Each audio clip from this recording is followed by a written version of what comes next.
Hi, this is Dan Heisman. This is our continuing series on YouTube on how to help you play chess better. One of the things you can do to make yourself a better player is to study games of masters, grandmaster games. We've had some amateur games. I don't think we've had too many grandmaster games in our series. And I like to highlight games that sometimes you haven't seen elsewhere that might be interesting. And I consider this game to be one of the most interesting games I've ever seen. And you'll see why when you look at the game. Alright, to set this game up, this game was played in Hastings, which is over the holiday season, 60-61 Hastings. And Szabo-Lloyd is a grandmaster, and Lloyd is the local IM from England. And to give you a little historical perspective, England tried like crazy to have a grandmaster, but for the first 60 years they were giving out grandmaster titles. They didn't have any grandmasters. And it wasn't until the 70s when Tony Miles became the first grandmasters that it sort of opened the floodgates. But this game was played, more than 10 years before that. And so it's kind of like the grandmaster against, the local guy kind of thing. So Szabo, the grandmaster, is white.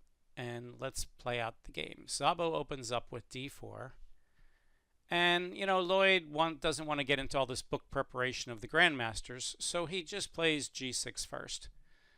This is an invitation to set up what's called the modern system. If Szabo would then play e4, bishop g7, Szabo could do anything he wants from here, and it could transpose into something else. It could become a King's Indian, it could become a Pierce. But if it stays in this reign, it's probably going to be just, a modern defense. Well, Szabo didn't want to have anything to do with that, so he plays e4, but when Lloyd plays bishop to g7, he plays c4 and basically says to Lloyd, would you like to make this a King's Indian? If you do, just play d6 and knight f6. When you play c4, you're basically taking it out of the modern range into maybe more of a King's Indian, but of course Lloyd can keep it as a modern here by not playing his knight to f6 early at all. If he wants, he could just play like c5 here, or even a crazy move like e5, or just a waiting move like d6.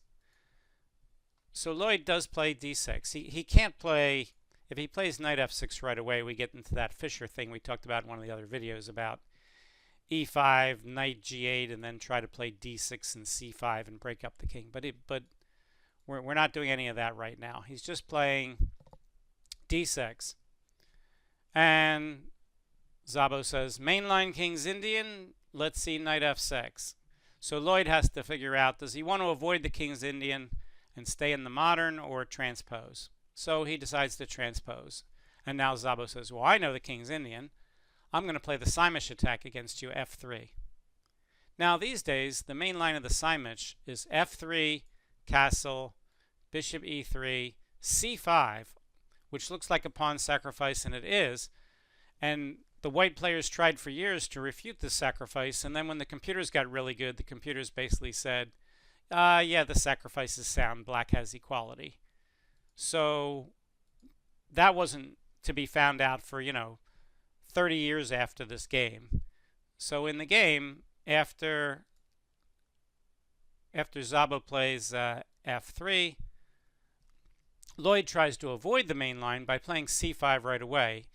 And what he's basically saying to Szabo is, if you take the pawn, I'm either going to play queen a5 and kind of sacrifice the pawn for play, or I'm going to play pawn takes pawn, and if you play queen takes queen, I'll play king takes queen, and I can't castle, but we're in an endgame without queens, and you have to try to beat me with that. So Szabo says, I don't want anything of that, I'll just play d5 and get a space advantage. And now we have not a King's Indian kind of setup, but a Benoni. So we have a Benoni kind of structure here off of a Simish King's Indian. And Lloyd castles and Szabo plays bishop f4. The idea of bishop f4 is if black tries to break with e6 and white takes, the d pawn would be hanging. So here Lloyd plays knight h5, which Stockfish, by the way, says is as good as anything. And Szabo plays bishop to g5. I call this kind of a two-way bishop because it's strong in this diagonal. If the queen goes to d2, it can attack h6, but it's also pinning the e-pawn on this diagonal. And when someone has a two-way bishop, excuse me, when they have a two-way bishop, it's a good idea to attack the bishop. So the computer says the best move here is h6. Instead, Lloyd plays the somewhat unusual looking move of f6. And after bishop f3, he plays the pawn break f5, giving the knight a square to come back on. So Szabo plays the best move here, e takes f5. And Lloyd plays the best recapture, g takes f5. But this position in general is good for white. Black's king is getting a little airy, especially the light squares around the king. And the knight's going to have to come back in the game. So Szabo plays the top move, queen to d2. And Lloyd plays the kind of a little bit anti-positional f4. The good news about f4 is it gives the bishop a place to go. The bad news is not only is the pawn on f4 a little bit unsupported, but now the knight can get into e4 and come into the king side. And this diagonal from b1 to h7 is very, very weak, even though black can put a bishop there soon. So Szabo plays bishop f2, and instead of playing bishop f5, I guess he was worried on bishop f5 that white could play something like g4, and when he takes en passant, white can take back, threatening both g4 and rook takes h5, and black's in some big trouble here. So what black does instead is he overprotects the f4 pawn and leaves the bishop off the diagonal so that on g4 he doesn't have to worry about it. But now when Szabo plays g4, the knight has to go to the awkward square g7 because again the en passant doesn't work. Let's show you why. F takes g, h takes g. Now obviously bishop takes just loses a piece to rook takes h5. So he has to take with the knight if he's going to take. And now white simply plays queen g5 check, and he wins a piece. So after g4, black has no choice but to bring the knight back, and probably the best square is to go to f6. Instead, he goes to the awkward-looking g7. And already now Stockfish is starting to say the white is just winning with bishop to d3, which is what Szabo plays. And now that h7 square is very hard to defend. Black can no longer put a bishop on the diagonal. Not only that, white has a 2-on-1 majority on the h and g file for the middle game. Things are looking really bad here for black. Alright, so black finally says, enough of that kingside play. I'm getting destroyed over there. Let me just throw things at the queen side and see what happens. So he plays queen to a5. And probably the best move here is to just develop the knight. Knight on 1 to e2, overprotecting the knight on c3. Szabo decides to attack the h7 pawn with the idea that maybe in some of the lines he can get his queen and his bishop up on the light squares and create mating threats. Lloyd decides it's not even worth trying to save the pawn to push it up to h6 or h5. The computer says after h6, knight ge2, he's probably lost anyway. So he simply throws up a pawn on the queen side, almost like a Benko Gambit kind of move, and says, go ahead and take my pawn with check. Szabo says, okay, takes the pawn with check, and now the computer has white ahead by about 2.5 pawns. King to h8, and now the best move for white is to just take the b pawn, probably c takes b5. He plays king to f1 to get out of the pin. What he wants to do in some lines is bring the bishop back, bring the knight up, and maybe even bring the bishop back to e1 to hit the queen and play queen g2 to h3 with checkmate if the white bishop's back to like g6. And that's actually a hard plan to stop. So black continues his development, and he plays knight a6. I have a lot of my students say, oh, knight on the rim, my future is dim, or knight on the rim, my future is grim. That's true, but if the knight goes to d7, it's not much better here. He really doesn't have a lot of places to go. I guess he could go to f6 and try to guard some of those kingside squares. But what he's really trying to do is counterattack on the queen side. So he plays knight a6. And here Stockfish suggests white would be ahead by about 5 pawns if he plays bishop h4. Again, the idea is in some lines to just get the bishop out of the way so the queen can come across. Bishop h4 is best move. That's not an easy move to find for a human. So Szabo brings his bishop back to e4. And again, what he wants to do is play bishop e1 to guard the knight and threaten discoveries, and then queen g2 and queen h3 check. That's not his best line, and here if black plays knight to b4, white's advantage has shrunk to a little less than a pawn, which Lloyd finds. And Szabo plays queen to e2, and now black should keep coming and take that pawn on c4, which he does. All right, so white's lead is down to a little less than a pawn, and his best move is bishop e1, threatening pins and discoveries on the e1 to a5 diagonal, and also opening up the possibility of bringing the queen up to h3. Szabo finds that, plays bishop e1, and Lloyd plays his knight into that interesting outpost d3. Okay, so Szabo does not want to give up his wonderful late squared bishop. In fact, he can't. Bishop takes, pawn takes, queen takes, bishop a6 wins for black, of course. So that knight is perfectly safe. But Szabo plays the best move, queen to g2, threatening queen checks, king over, bishop g6 with a mating pattern. So Lloyd plays the best move he can. He plays king g8 first to stop queen h3 from being check. And now the best move for white is bishop g6. And Szabo finds that also. So Szabo's playing pretty well. He's back up to +3 in the engine evaluation. And he's about to play knight to e4 to get a discovered attack on the queen. Well, black can't do nothing because queen h3 and queen h7 is checkmate.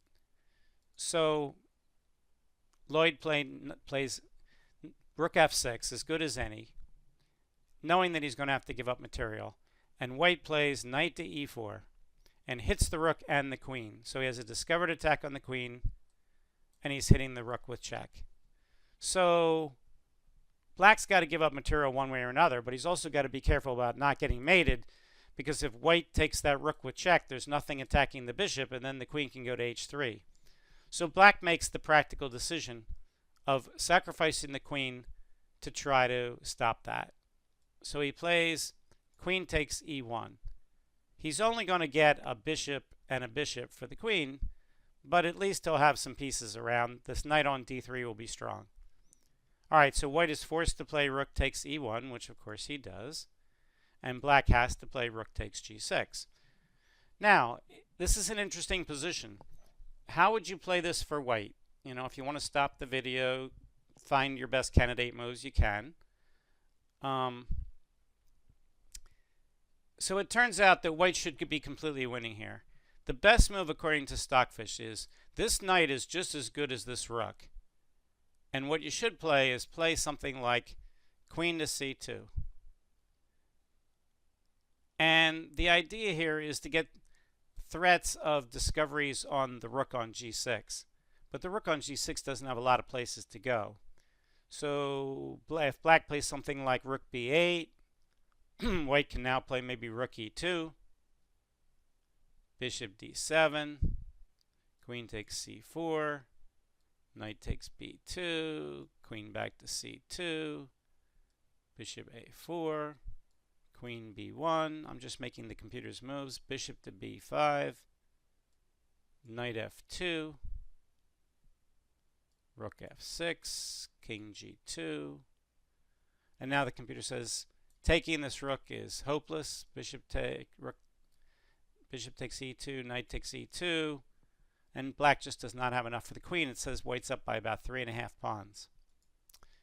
So, but if white plays rook to e2 right away, the same thing will happen that has happened in the game.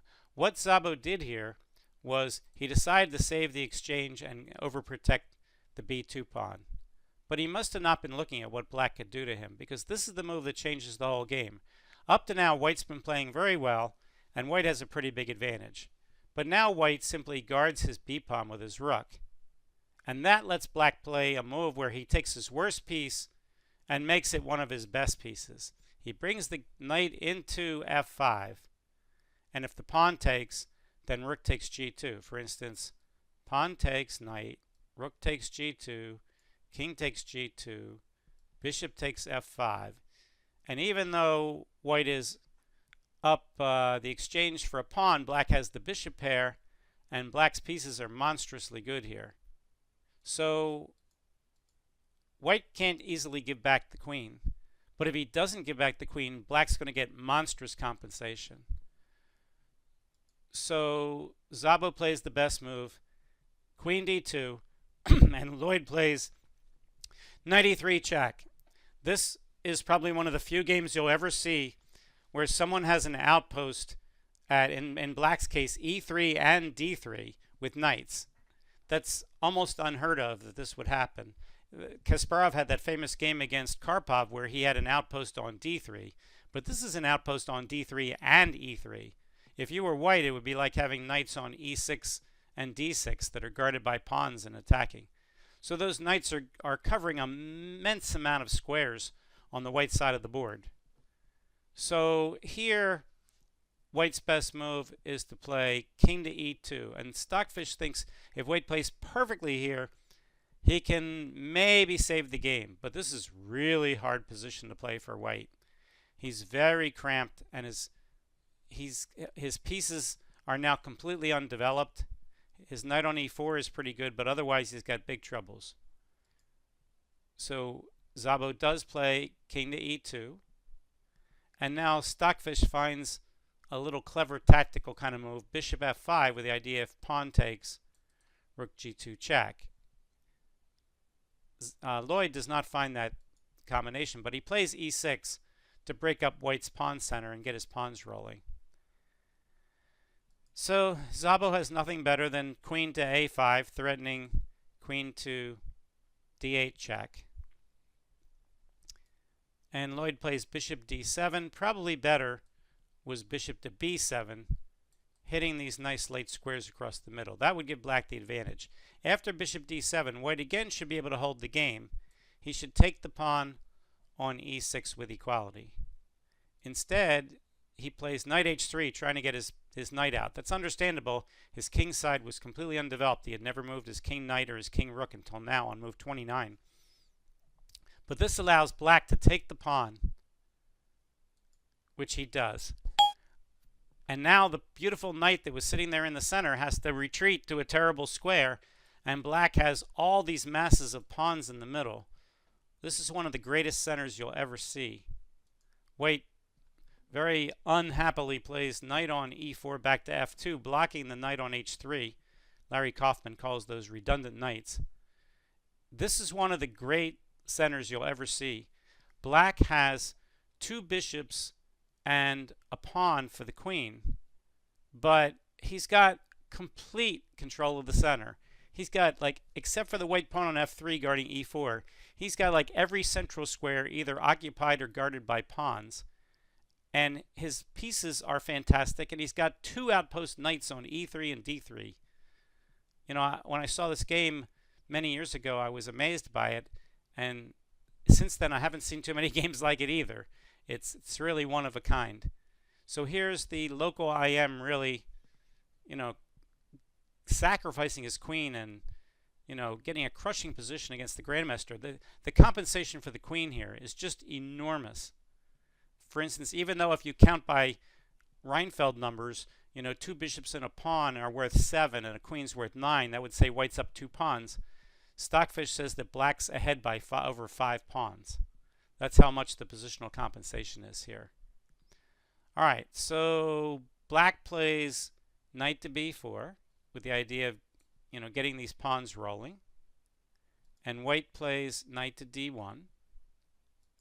And black gets his pawn rolling with d4.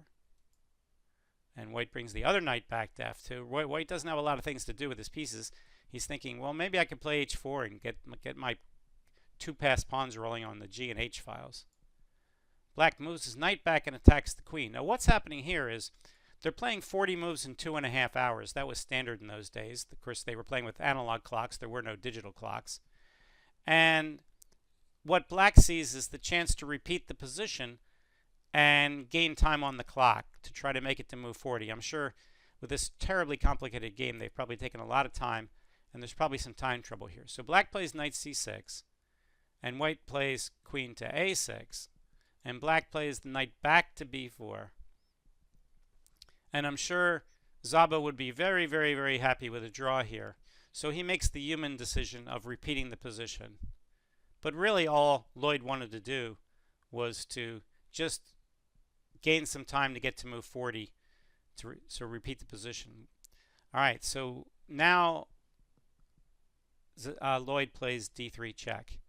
And it should be pretty obvious that he's completely winning here.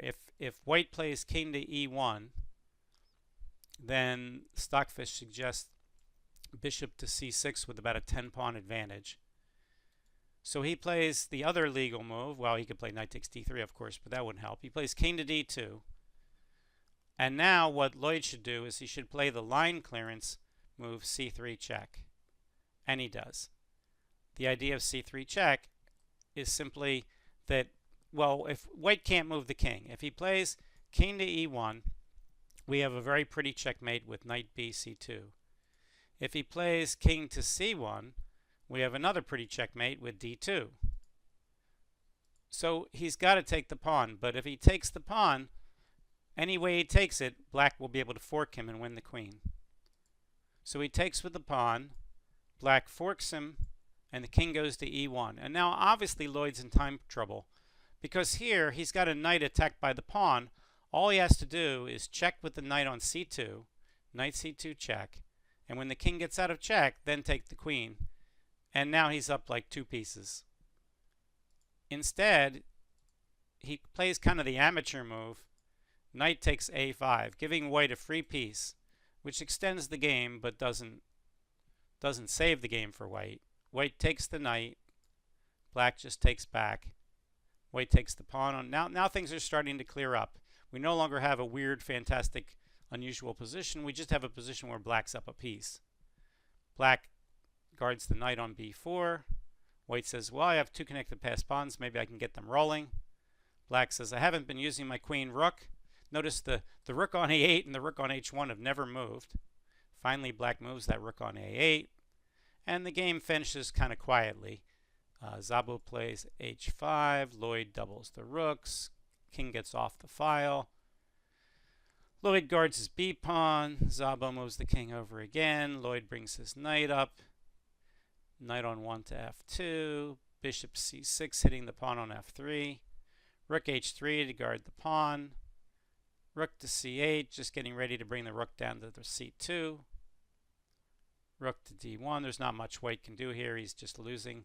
Bishop a4, gaining a tempo on the rook to bring the other rook down. Knight takes f4, desperately counterattacking the rook on e6. Black says, I'll be glad to trade him up a piece. And white doesn't even recapture. If white plays knight takes e6, then after knight takes e6, if knight takes d1, knight f4 check forks the king and the rook, and it's bye-bye birdie here. So therefore, in this position, after bishop takes d1, Grandmaster Szabo resigned. So I consider this one of the really most interesting games I've ever seen. There's some of the most large positional compensation for a queen sacrifice, and it all happened around that move where he let black play knight f5. The queen sacrifice itself was not sound, it was just desperate.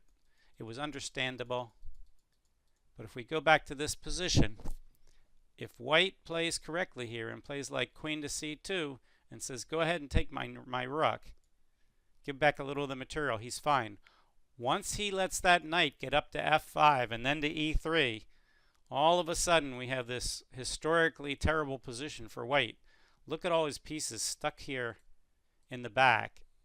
He's got one good piece on e4, and these two monster knights are just dominating the board. An amazing position. So I always remember this game, Szabo-Lloyd, Hastings 61-62. You can learn a lot from going through these games, and you can see the Grandmaster was killing the IM, and then he just did that one mistake of letting the knight in the game, and boom, things went downhill badly after that. That's what happens in chess. Sometimes that one bad move will cost you the game. All right, hopefully you enjoyed today's game. I have always enjoyed this game. I hope more people know about it, and hopefully also you learned something, and you're a microscopically better player than you were at the start of the video. Thanks very much. We'll see you next time. If you enjoyed us, subscribe to the channel. See you then. Bye.